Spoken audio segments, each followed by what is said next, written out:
Stepping Up, a 2-part video series for teenagers and young adults with sickle cell disease.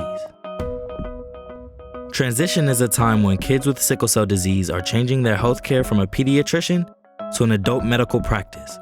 Calvanay's story is one example. Growing up in the hospital setting, following behind nurses, I've been blood transfused since I was 5 years old. That made me want to be a nurse. And then my own situation, I just want to figure out things and how could it be better for me to live with sickle cell anemia. Kids like me, who have sickle cell disease, have been working to stay healthy all our lives. But it can get tougher as we get older, and we need to be ready.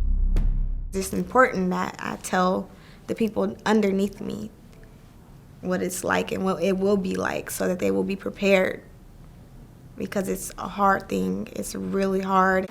A big fear that people with sickle cell disease can have, that is youth and their families, is of the unknown. So they can be quite anxious about moving into the adult world. Many times what we see is that our young patients get approached with so much more compassion than our teenagers do. When they're inpatient and we've taught them to use distraction and use their cell phones to take their mind off their pain, then the provider starts to judge them. Well, they aren't really in pain. They're saying their pain is 8 out of 10, but they look comfortable to me, so I'm going to withhold medication, that sort of thing. Like, you get treated like you're a drug seeker. The older you get, you see that. And I don't think that's fair. Care for adults with sickle cell disease is extremely limited. There aren't very many knowledgeable providers who are available to provide care. Plus, care for adults and young adults with sickle cell disease can really be fraught with stigma and discrimination. The hardest part is getting to learn the new doctors and educate them about you. That's why I really promote self-advocacy, because you need to know yourself. If you don't know yourself, then who else does? You can't depend on your parents to know you forever.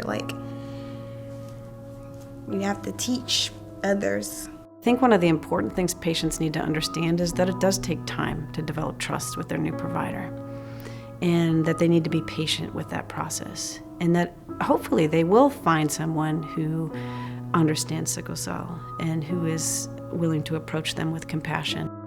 People with sickle cell disease are attorneys, physicians, teachers, social workers. But those people who have gotten to that level of achievement have really learned how to monitor their own bodies, their emotions, their attitudes.